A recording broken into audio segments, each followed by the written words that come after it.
Good morning बच्चों। सभी लोगों को गुड मॉर्निंग। बच्चों आज हम लोग इंटरनल रिकंस्ट्रक्शंस के बारे में पढ़ने जा रहे हैं बच्चों। देखिए बच्चों, रिकंस्ट्रक्शन के अंदर तो दोनों टॉपिक आता है, इंटरनल और एक्सटर्नल। क्योंकि बच्चों रिकंस्ट्रक्शन के अंदर इंटरनल भी हो सकता है, इंटरनल और एक्सटर्नल। लेकिन बच्चों आज का जो हम लोगों का बेसिक टॉपिक है वो है इंटरनल रिकंस्ट्रक्शन, ना कि एक्सटर्नल। आइए, लेकिन बच्चों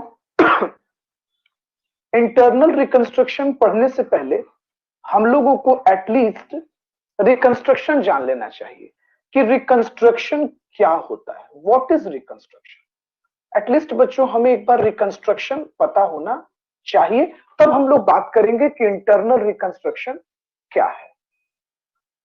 बच्चों रिकंस्ट्रक्शन के बारे में कह रहा है कि reconstruction is a process of companies reorganisation. मतलब बच्चों हम लोग कंपनी को फिर से रीऑर्गेनाइज कर रहे हो। रिकंस्ट्रक्शन क्या है बच्चों? रिकंस्ट्रक्शन का मतलब हुआ कि कंपनी को फिर से रीऑर्गेनाइज करना, रीऑर्गेनाइज करना। आगे कहता है बच्चों concerning legal, operational, ownership and other structures.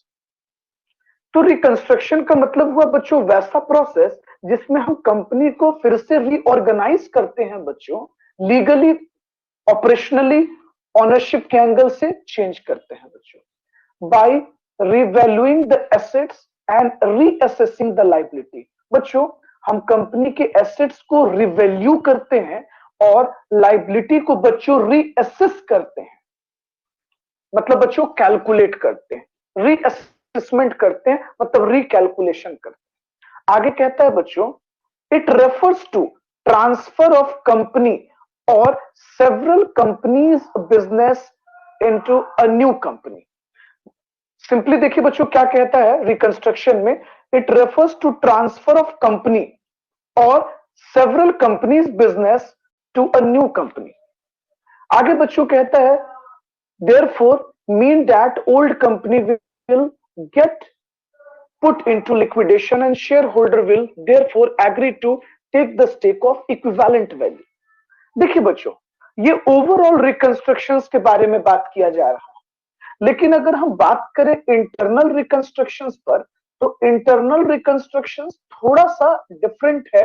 हम लोग बच्चों ऑब्जेक्टिव वगैरह सब पे बात करेंगे, तो सबसे पहले हम लोग इंटरनल रिकंस्ट्रक्शंस को समझते हैं, फिर मैं आपको आगे कुछ बताता हूं। देखिए बच्चों सबसे पहले आते हैं बच्चों कि इंटरनल रिकंस्ट्रक्शन का सेंस क्या है।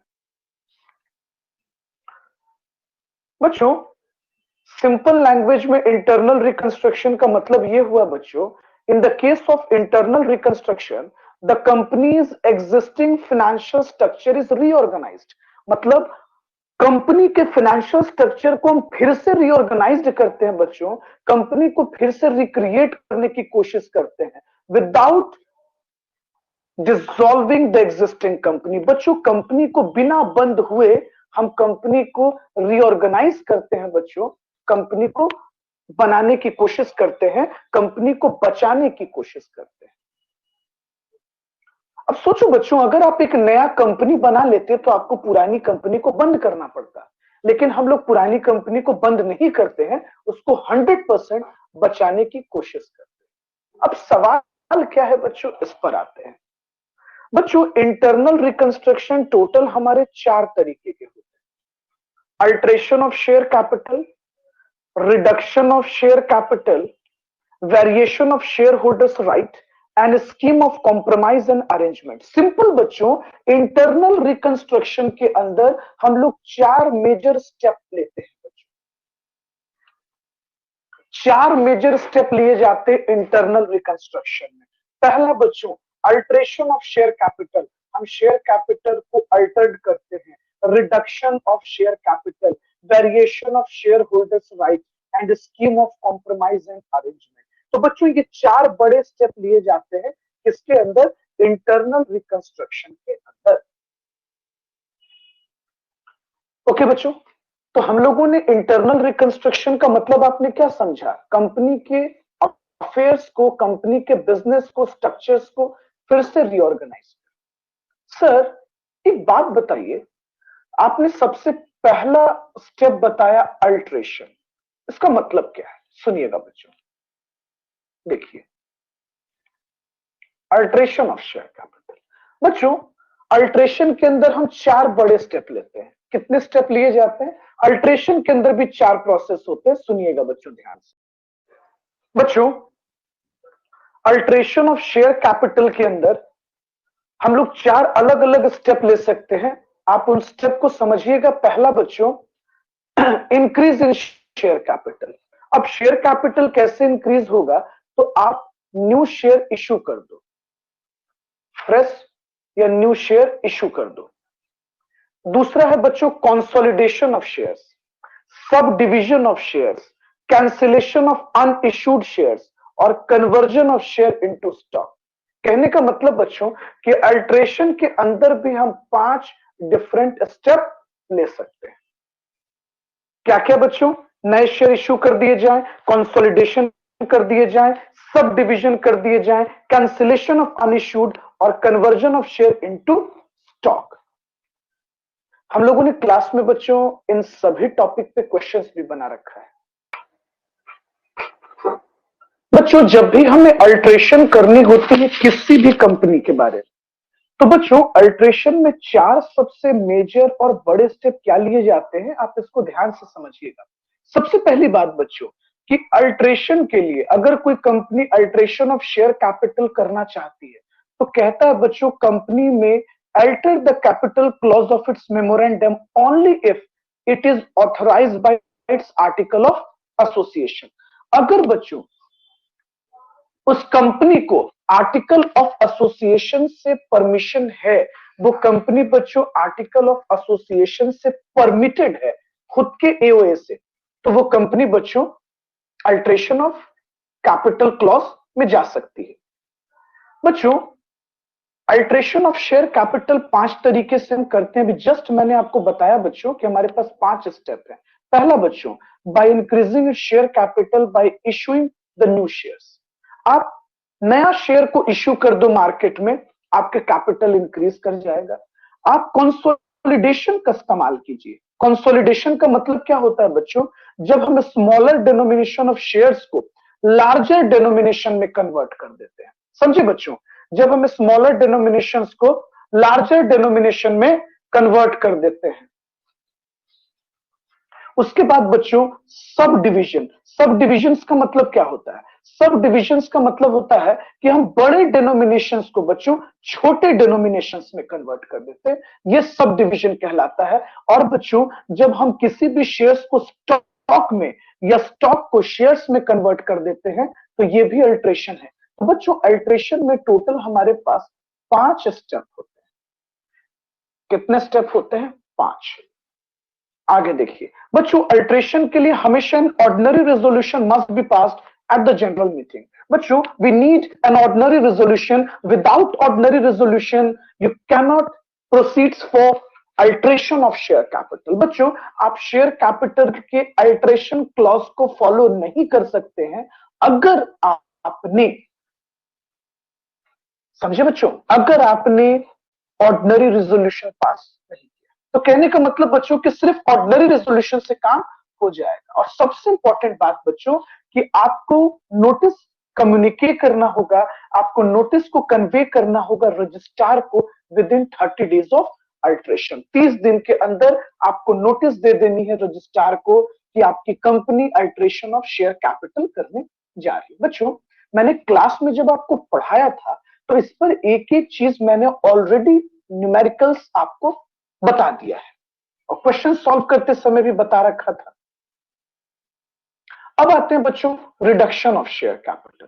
Sir reduction of share capital किस सेक्शन में है? तो बच्चों reduction of share capital under section 66। बच्चों रिडक्शन के लिए कौन सी लीगल रिक्वायरमेंट है, हमें कौन सी लीगल रिक्वायरमेंट की जरूरत है? पहली बात बच्चों कि कंपनी लिमिटेड बाय शेयर्स और company limited by guarantee having a share capital may reduce its share capital only if authorized by its article of association. बच्चों कोई भी कंपनी इस काम को तब अंजाम दे सकती है या पूरा कर सकती है जब उसके आर्टिकल ऑफ एसोसिएशन से उसको परमिट कर दिया गया हो।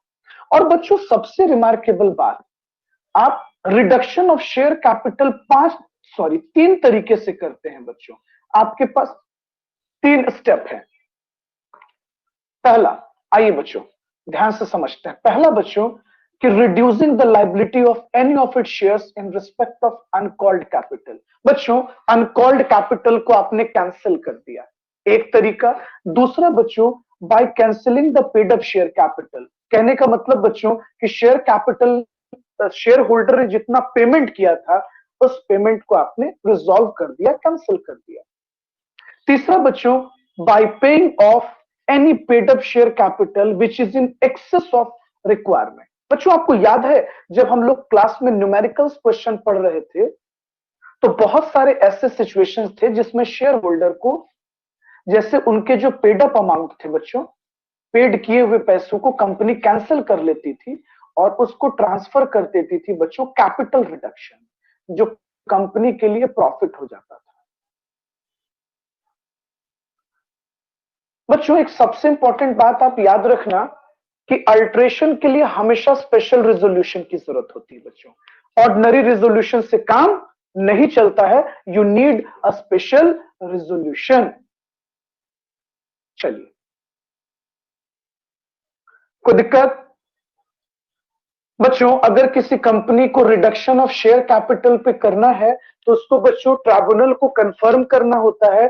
एनसीएलटी को ट्राइब्यूनल कहते हैं बच्चों, और एनसीएलटी से ऑब्टेन्ड करना पड़ता है, परमिशन लेनी पड़ती है कि हम ऐसा करने जा रहे हैं। और जब तक बच्चों एनसीएलटी कंफर्म नहीं करेगी आप रिडक्शन ऑफ शेयर कैपिटल नहीं कर सकते।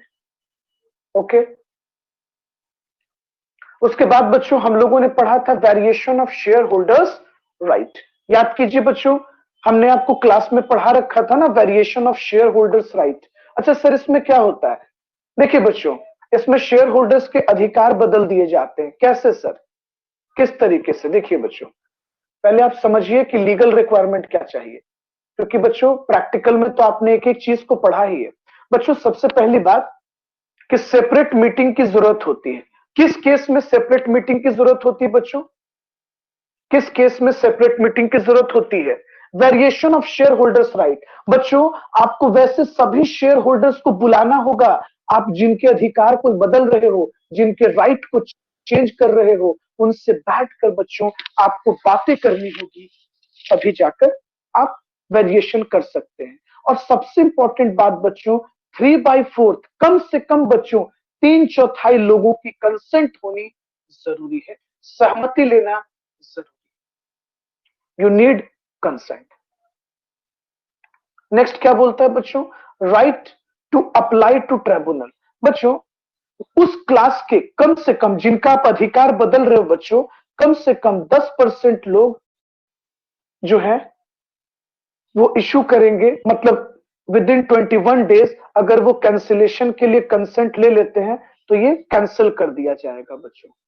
तो ये बहुत जरूरी है कि मीटिंग किया जाए और सहमति ली जाए उतने लोगों की जो लोग इसमें इन्वॉल्व हैं। और बच्चों जब ट्राइब्यूनल आपको कंफर्म कर देता है तो आप उस चीज के लिए फाइनल प्रोसेस में जा सकते हैं। किस चीज के लिए बच्चों?